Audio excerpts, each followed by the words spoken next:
Hello, everyone. All right, this is the final video for the good people at Unity of Mesa. Okay, so we've talked so far at length about how we suffer.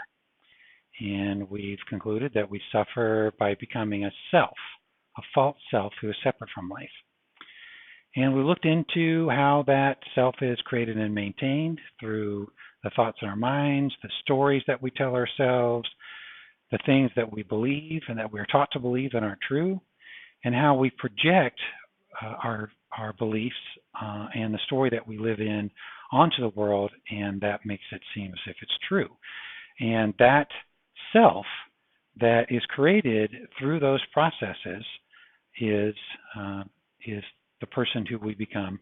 We end up being trapped as that person, trying to be the right person, trying to be a good person, and failing. And that's basically how we cause ourselves to suffer. Okay?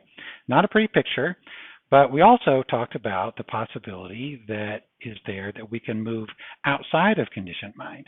And again, conditioned mind is sort of the structure of that. It's the processes and the mechanisms that trap our attention in a self, and the illusion of that self that causes us to suffer.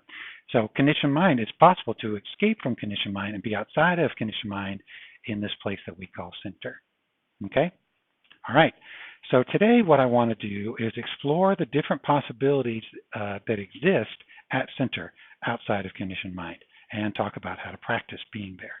Okay? Okay, so the most immediate effect of letting go of conditioned mind and coming to center is that we get to be ourselves, our real selves. And we do have a real self, you could say. That's not a separate self. It's sort of a self with a capital S instead of a self with a small s. The separate self is out of sync with life as it's unfolding.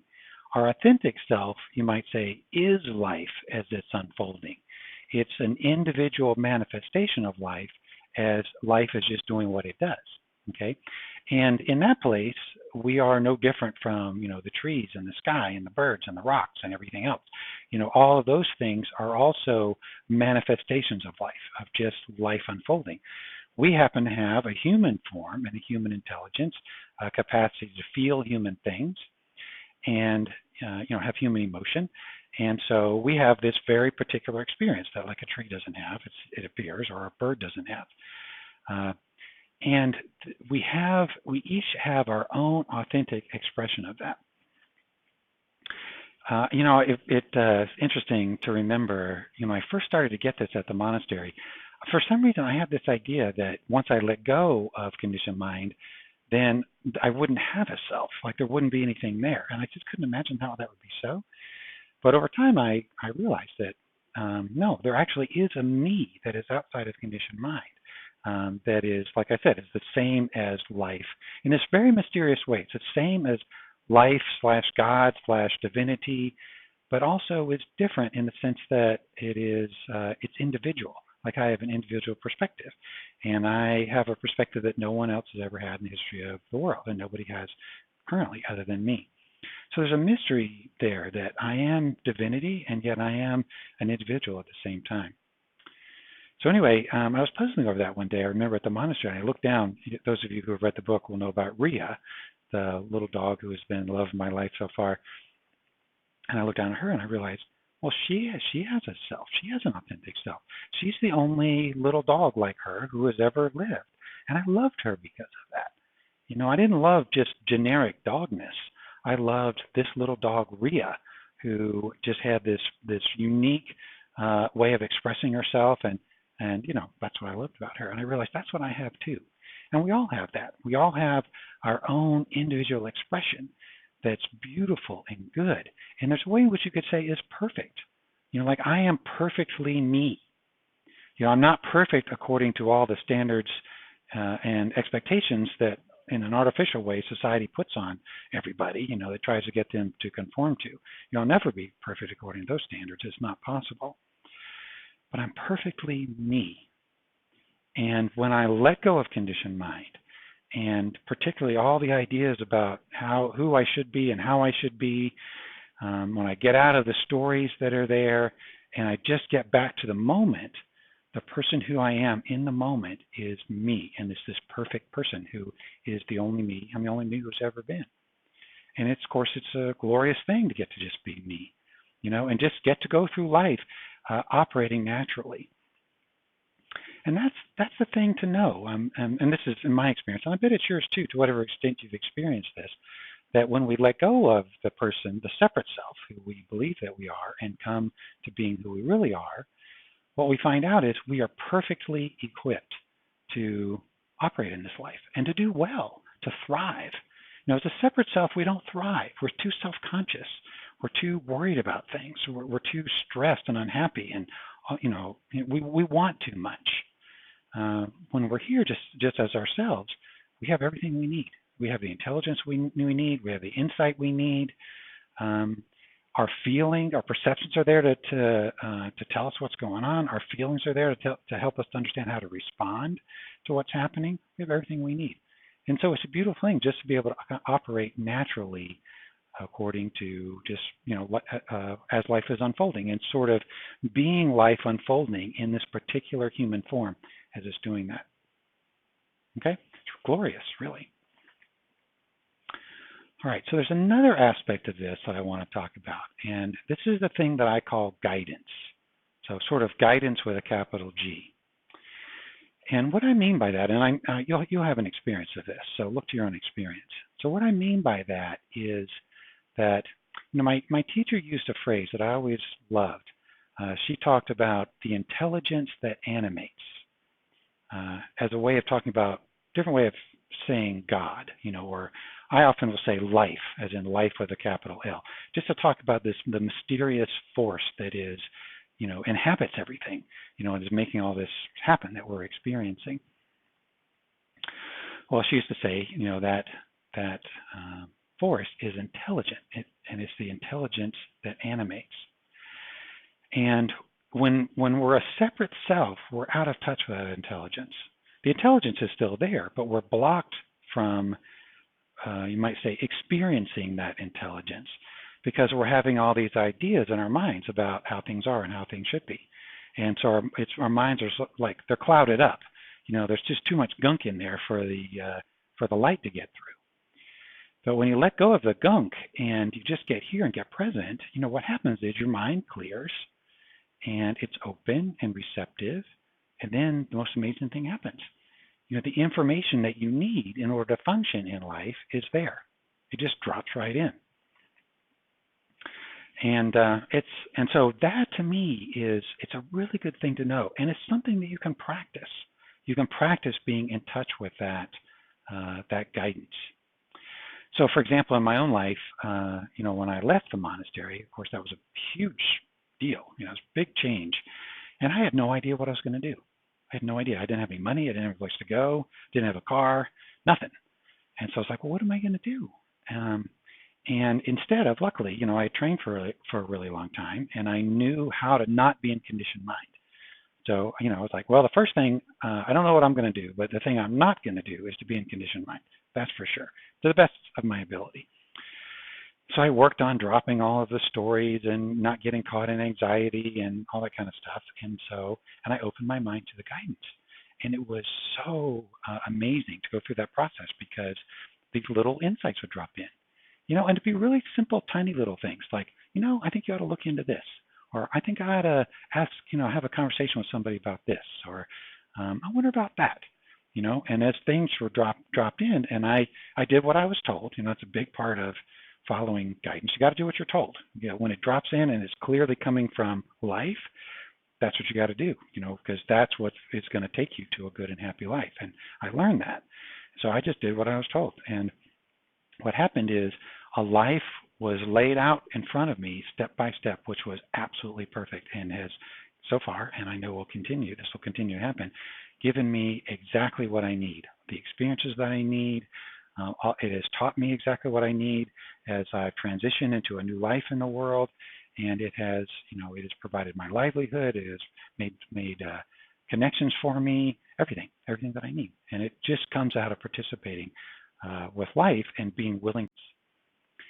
And it's a difficult thing to do because we have all this conditioned mind we have to get out of the way, and it requires a great deal of humility.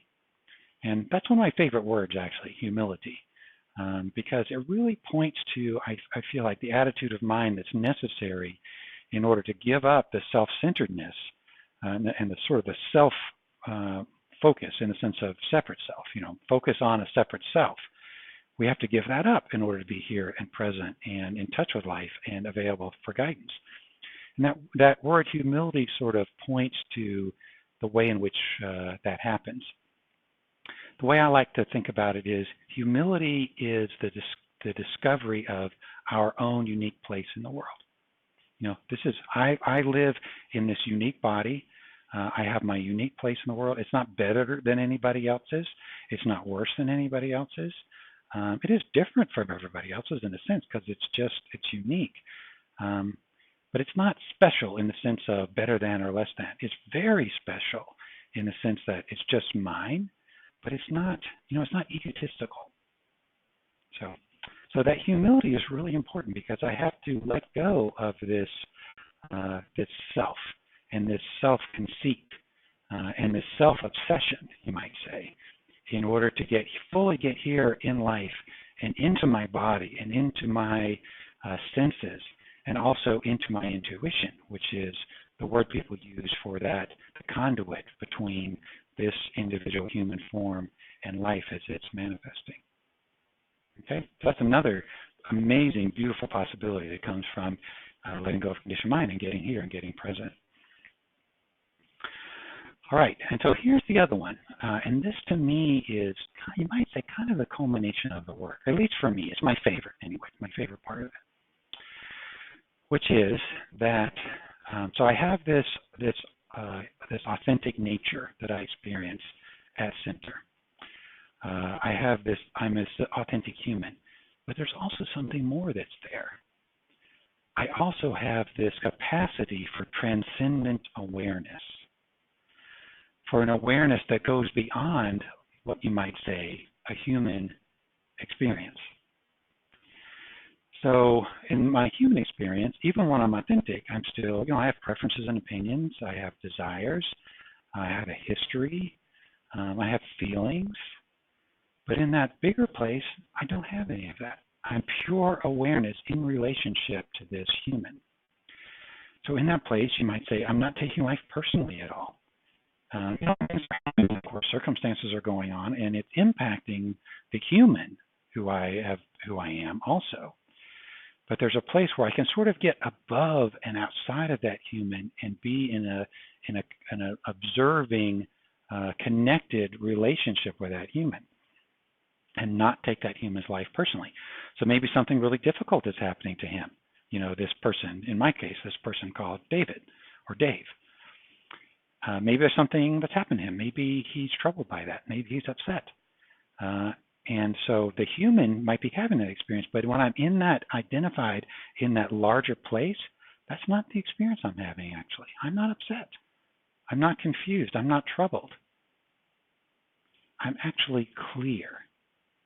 That's what goes on in that big place. There's a clarity that happens because in that big place, I am connected with the divine. You might even say that I am the divine in a certain way, not in the sense of relating to all of reality in the way that we imagine that God does, but in the sense of relating to this human and the experience this human is having. I'm almost sort of like the God of that person, of the person who's living in this human form.